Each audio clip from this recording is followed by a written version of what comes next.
We've all seen the coverage for Operation Sindoor.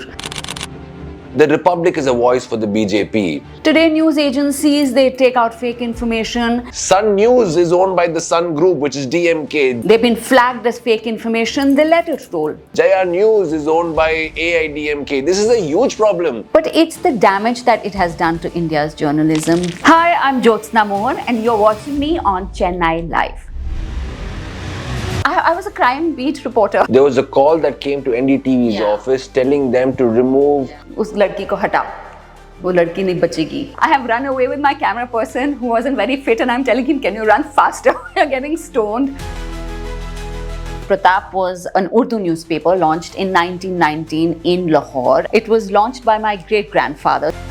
So my grandfather was in jail the same day that Bhagat Singh was hanged. You know, when Bhagat Singh came out of the jail, the three of them said, Inqilab Zindabad.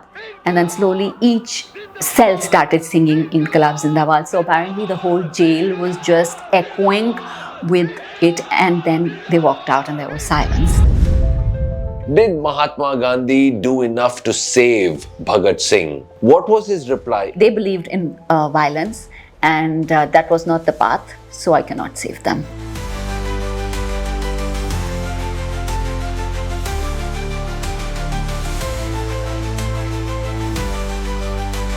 There's a very common saying, and I'm sure we've heard about it, but sometimes we get a bit confused. Does it apply or does it not apply? The pen, they say, is mightier than the sword. But who holds this pen? Journalists, writers, columnists, people in the media. What if you realize actually that today's world, the people holding the pen are writing not reality, not facts based on a true story, but maybe they're writing chapters of fiction. Would you trust this pen? Is the sword a lot more mightier then? These are open questions, which my guest will probably answer. We've seen her on TV, we've seen her name on books, and of course, a journalist, a columnist, an amazing author, and someone who's given us prime time breaking news. And this one, my friends, is breaking on Chennai Live. Jyotsna Mohan, vanakkam and welcome. How are you? Thank you for having me, Rajiv. Wow, what a generous introduction. I almost feel like going back into that studio life, you know. You can take it right now, ma'am. Welcome to NDTV Primetime News. And today on the news we have, who was the chief minister at that time? Prime Minister, we don't know. How many changed? How Too many many. came? How many went? And, then NDTV went. Yeah, I mean, it's still there, but it's gone off what you think media should be. But Jyotsna, first of all, great to have you in Chennai Live.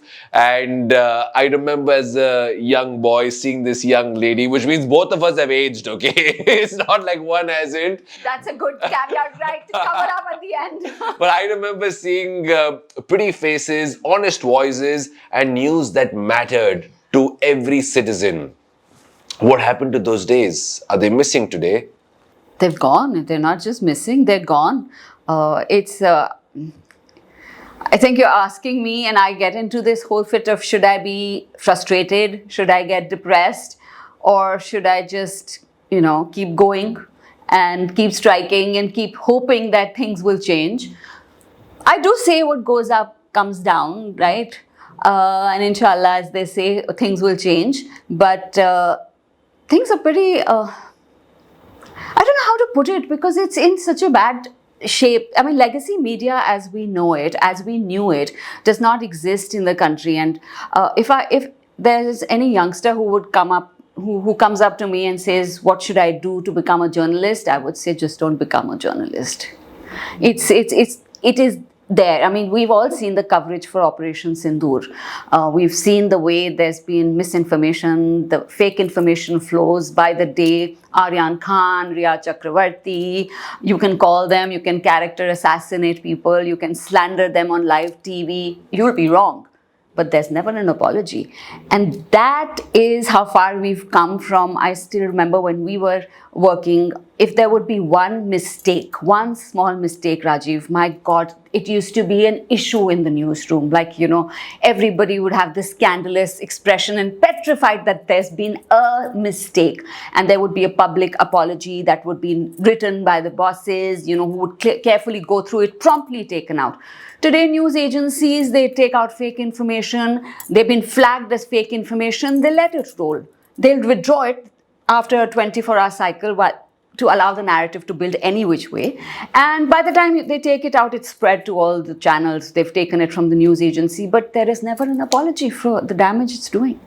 Maybe they need to apologize not just for the wrong they've done, but the wrong they've been doing for several years as of now, to the country of India, to the oath or ethics they take in terms of being a journalist. It's a very fact that when one brand of journalism is spread like virus into different studios, different cultures, different media houses, it tarnishes what the very being of press is. It's happened in the field of doctors, it's happened in the field of lawyers.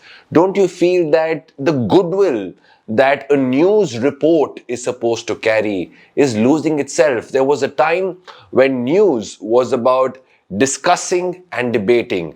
Today they say the nation wants to know, we will decide, we will debate, and you just hear it, you just follow us. So tell us what the state is like and what should people know that is going on in the newsrooms that we don't know?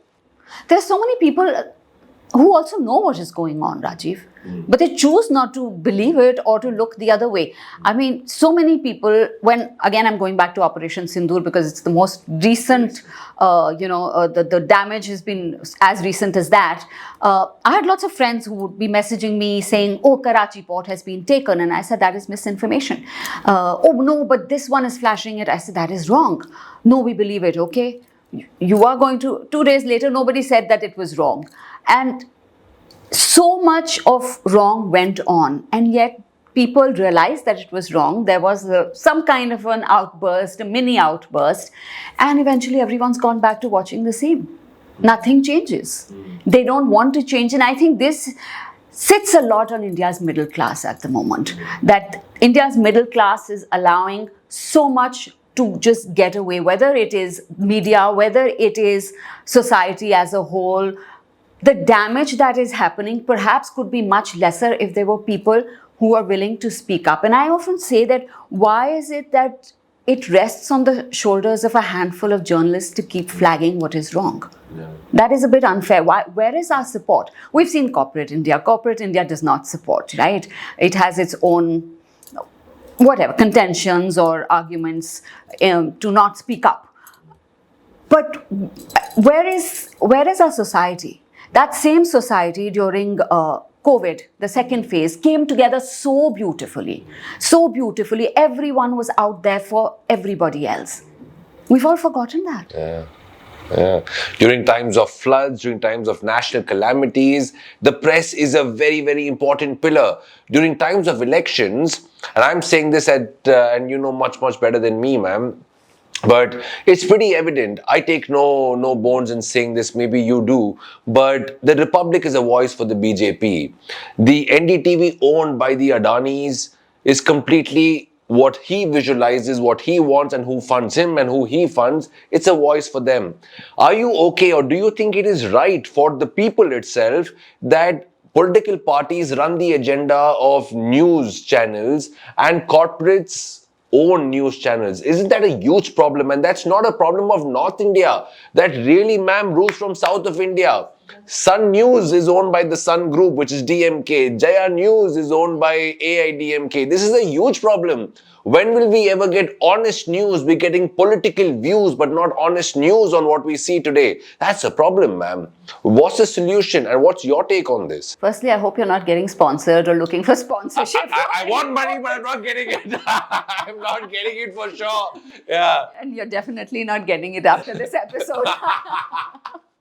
Yeah, I mean, Tamil Nadu is the place where it all kind of began, isn't it? The whole influx of politics into And India media, and everything. and now with the whole, it's all taken over. So if you can just, I mean, NDTV in its original avatar was the only last standing bastion, so to speak, that was giving you news. Today, people are in those echo chambers. They are very happy to hear only what they want to hear. And as you said, it's being dictated from one side by the corporates, from the other side by the politicians. The damage that the main anchor of Republic TV has done to Indian journalism on the whole has been, I don't think it's going to take us a long time to fix that damage. I think he wholeheartedly has taken this profession down for some, whether it was his insecurity or for whatever complex he had or thought, and people are learning, taking a cue from there, right? I mean, that guy, Ranveer Alabadia, I think initially on YouTube or whatever, he was just an ordinary guy speaking about things till he realized it's not bringing him the money. And so you just turn into this right-wing representatives, so to speak, because the moment you do, the ministers are coming to your show and, the top artists are coming to your show and you're minting the money. But I think people forget that everyone is indispensable, and Ranveer Alabadia is the biggest example of it. Well, you don't see Arnab Goswami as virulent or virulent, the word is, as you used to see him. He's mellowed down, but it's not that he's mellowed down. It's come from somewhere else. So nobody is dispensable for the dispensation, so to speak. It's quite amazing. Today, the world is about podcasts and cameras and going a bit, on the flow without the script. But news is not something you say without feelings, but it's also a lot of fact that comes in. So take me into the life of what happens in a newsroom. What happens exactly? What's the pressure? You have those ears giving you instructions. You've got text running in front of you. So what's the life of a news reporter or a journalist or an anchor like? Can I do this? Hi, I'm Jyotsna Mohan, and you're watching me on Chennai Live. You're watching me with Rajiv, who should for once call me Jyotsna and not Madam. But we're going to continue this conversation right after the headlines. Breaking news. But I have to tell you, I've had lots of fun. Yeah. I'm one of those, I have friends who were anchors, and somebody came up to me the other day, I hadn't met her in ages, and she's like, I don't know how you did it. You were the only one who came just 3 minutes before it had to roll, and you would just sit calmly and do it. And I was like this guinea pig. When the new channel, the business channel came, things were still operationally not okay, just put her on, she'll handle it if things crash. This other, we did a metro thing, just put her in, things crash, and they kept crashing. So I think it's just that I can keep speaking. Whatever, it's not a talent. I think I can bore people out. But so I've had great fun doing it. I enjoy the camera. And as I was telling you, I've come into a studio after such a long time. And I've realized I missed it. And, it's not the same being in the digital space. It's not the same doing an online show. The real thing is the tension is there. The adrenaline rush is on that spot. Different. So what happens there? Tell me what happens at 8 o'clock or 9 o'clock sharp when you go live. What's the pressure? What's the room set up like? And so, we used to have a round table, a big round table, and about 7:30, everybody would start to gather. 7 o'clock actually. 7 was like the precursor to 8, and 9 were the main ones. So all the action would start, heating up. All the reports would start coming in. We start making the rundown, as we would call it, which stories have to go, which stories don't have to go. Your big shots would start walking in, looking at the headlines, and then whoever's the anchor would kind of sit down with what we had was an output editor who was looking at that specific headlines. And the buzz was crazy, but gosh, the first day I entered NDTV, it was different. It was my second job. I'd done Business India Television. It was very different because Business India Television was this fantastic endeavor to be ahead of its time with absolute creative freedom. We used to have all the music made in-house by bands like Parikrama and stuff. They used to work. It was like this was their day job, and when work would finish, we would have gigs in the newsroom. It was very different. NDTV was the real deal, at that time. And I think that the beauty, you would be working and suddenly, I've had so many moments, I'm writing a script, I would turn around and somebody's like looking over my shoulder. I was like, oh my God, that's Imran Khan. You just carry on because you have to be cool.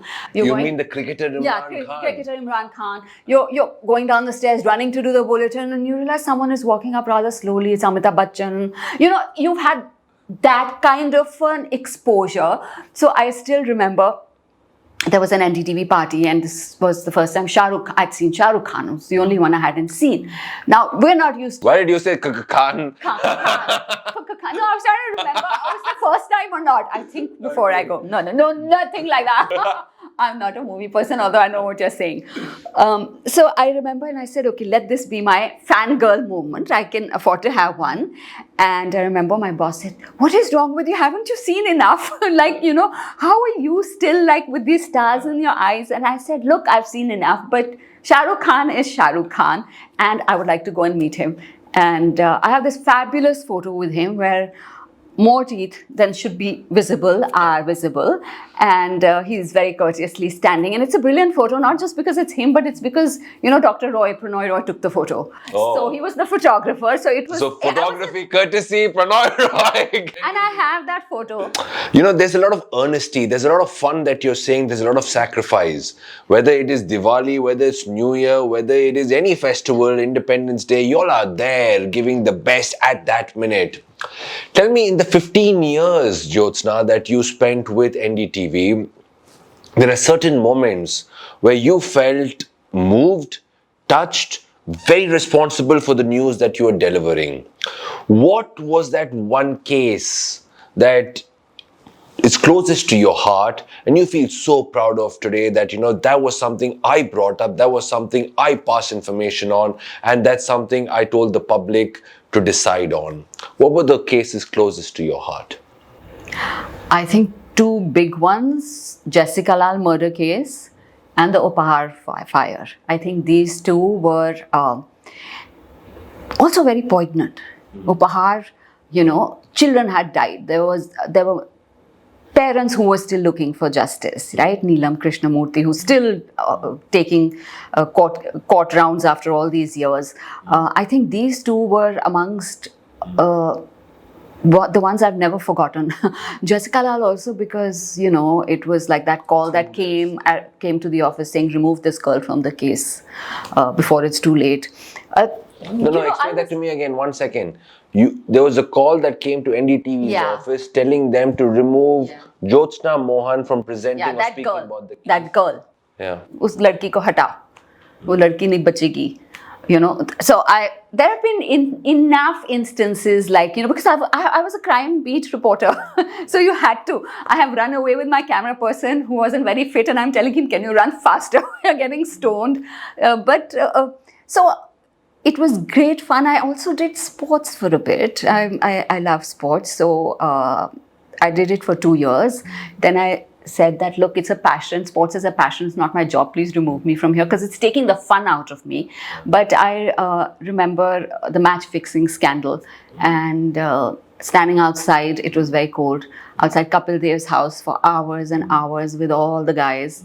And finally Kapil Dev opened. And he called me and said, you come inside, have some tea. And everybody else was so miffed. But those guys were just because you're a girl, he felt bad for you. But that's a funny story, may I? Of course. This is the funniest story.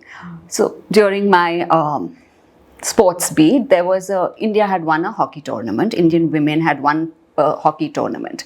And the captain of the team was a new captain called Mamta Kharab from Haryana. Rohtak. And so I was covering for English, and my colleague, Vimal Mohan, incidentally also Mohan, not related but great friends, he was covering from Hindi. So both of us had to go to the village and, meet the team and meet her and do a piece on her. And we went there. And of course, she was, she had just become the captain. Half the village didn't know her. Now she had really short hair. I had really short hair. I go and suddenly before I know what is happening, the whole villagers have attacked me. They put garlands on me. Okay, they think I'm Mamta Kharab.